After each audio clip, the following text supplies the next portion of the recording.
Frapper fort, marquer les esprits ou baisser doucement, c'est au directeur. Et bien voilà, la Fed a tranché, c'est donc bien une baisse de 50 points de base qu'il a emporté. Bonjour Eric. Ah, Eric Lewin. Oui, Bonjour Eric Lewin, comment ça va? bonjour David, ça va?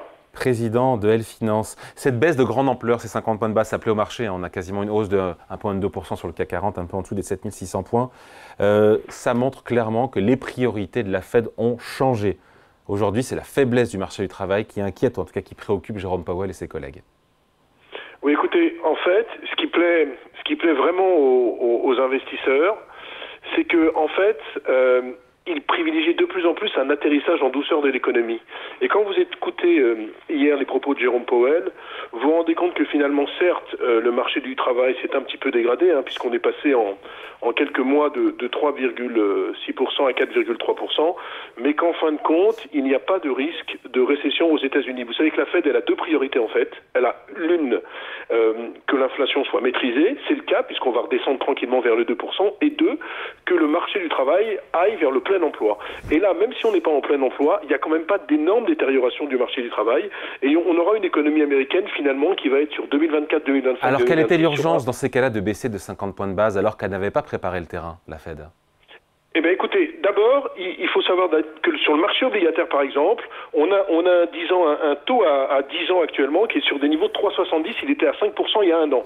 Donc il fallait quand même, si vous voulez, recalibrer la différence entre le marché monétaire et le marché obligataire. Deuxièmement, il y a quand même un ralentissement de l'économie et la Fed avait dit, attendez, nous, on a une problématique d'inflation, puisque je vous rappelle qu'il y a 2 ans quasiment, on avait 9% d'inflation, donc il fallait absolument que l'inflation soit maîtrisée, ce qui est le cas. Donc si vous voulez, il n'y a aucune justification d'avoir des taux à 5,5% comme on avait, avec une inflation à 2,5%. D'autant plus que quand on regarde toutes les études de conjoncture, le taux neutre, vous savez, le taux neutre, c'est un taux important, on n'en parle pas beaucoup, c'est le taux qui ni n'accélère, ni ne ralentit une économie. On estime que le taux neutre est entre 2,7 et 3% aux États-Unis. Et quand vous voyez le programme probable de baisse des taux, on arrivera en 2026 sur ce taux neutre, puisque cette année, on devrait encore avoir 50 points de base de baisse des taux. L'an prochain, 100 points de base, et en 2026, on devrait avoir 50 points de base, ce qui veut dire qu'on sera dans un taux, dans une fourchette entre 2,75 et 3,25%. C'est pas une baisse de taux agressive de la part de la Fed. Même si là, elle fait 50, on pourrait dire, ça y est, elle est sur le pied de guerre. Non, elle va continuer à baisser. Vous le disiez, 50 points de base, là encore, d'ici la fin de l'année. A priori, c'est ce qui est attendu. 100 points de base l'an prochain, c'est pas d'une violence inouïe en termes de baisse de taux. Non, c'est pas d'une violence, et ça montre qu'il n'y a pas urgence, si vous voulez. La grande problématique eût été que Jérôme Powell baisse de 50 points de base et qu'il dise, écoutez, d'ici la fin de l'année, il faut qu'on baisse de 100 points de base. Là, les investisseurs se diraient, écoutez, il reste 2 réunions de la Fed, donc ils vont frapper très fort, donc ça veut dire peut-être que l'économie américaine va beaucoup plus mal que prévu. Mais quand on regarde cette économie américaine, vous savez, j'ai regardé par exemple les statistiques de l'emploi. C'est vrai qu'on était sur un trend janvier, février, mars, entre 250 000 et 300 000 emplois.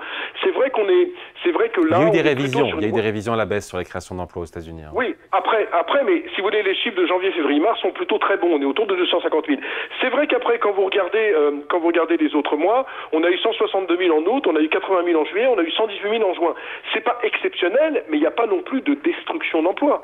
Donc, on n'est quand même pas dans une situation économique où la Fed doit absolument taper très fort. Quand vous regardez hier les ventes de détail qui sont sorties, on les attendait en baisse de 0,2, elles sont sorties en hausse plus 0,1%, vous avez suivi. Et donc, le truc, c'est que la consommation des ménages, c'est 70% du PIB américain. Donc, il n'y a pas non plus de récession via la consommation. Et donc, Powell devait agir parce que l'inflation est maîtrisée et ça n'avait aucun sens de rester à ce niveau-là. Mais il n'avait pas à taper beaucoup plus fort et il a été en fait très modéré et très mesuré dans ses propos. Et vous savez, la hausse des marchés, moi j'ai regardé un peu historiquement, la hausse des marchés aujourd'hui est assez logique parce que chaque fois qu'une Fed a commencé une baisse des taux hors période récessionniste, dans les 6 mois suivant cette baisse des taux, le S&P 500 a gagné 14%.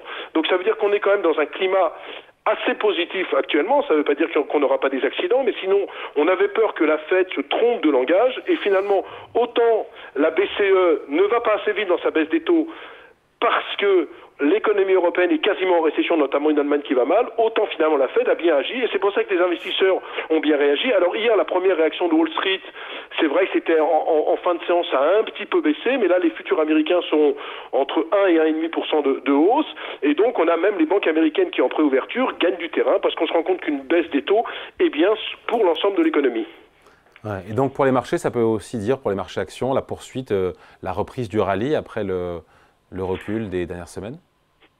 Bah, oui, ça. Alors après, il faut voir. Attendez, il y a encore plein d'indicateurs économiques. Les chiffres du chômage vont sortir début octobre. Mais disons qu'on est plutôt, je le dis bien, dans une bonne dynamique, dans la mesure où il y a un scénario. Alors là, on parle de boucle d'or. Moi, je vais pas parler de boucle d'or, mais il y a un scénario plutôt de winner, c'est-à-dire que l'inflation est maîtrisée et la croissance américaine, qui certes était sur un trend entre 3 et 3,5, sera sans doute sur un trend de 2%. Donc finalement, la situation semble, je dis bien semble, assez idyllique. Maintenant, on peut dire que si on avait un problème au Moyen-Orient avec un embrasement de la situation et un baril de pétrole qui se mettait à repayer, c'est-à-dire à reprogresser, peut-être qu'il y aurait une ponction sur la consommation des ménages, on ne serait pas là. Mais pour l'instant, c'est vrai que les marchés saluent finalement.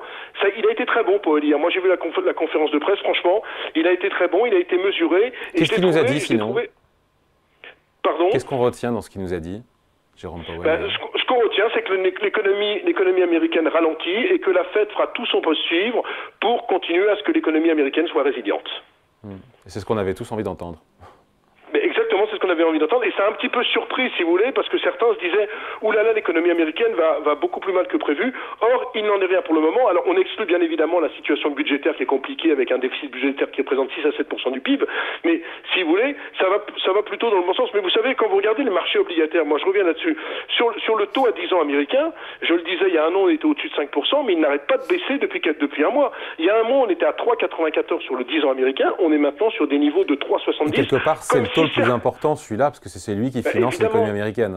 Évidemment, c'est le taux des actualisations, et celui-là, c'est complètement réajusté. Parce que quand vous regardiez, il y avait quasiment 200 points de base entre le taux à 10 ans et les taux courts, puisqu'on était à 5,5 versus 3,70%.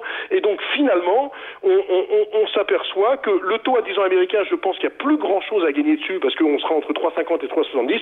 Par contre, sur les taux courts, ils sont amenés à baisser. Et donc, il y aura finalement une courbe américaine qui aura une bien meilleure allure qu'avant, puisque je vous rappelle que quand les taux courts sont nettement supérieurs aux taux longs, ça presse une récession, ce qui est encore le cas quand on regarde la courbe des taux, mais ce qui devrait de plus en plus se réduire, c'est-à-dire qu'on devrait avoir une réduction de l'écart entre les taux courts et le 10 ans américain. Allez, merci beaucoup. Point de vue signé Eric Lewin, président d'EL Finance. Merci Eric, salut. Merci.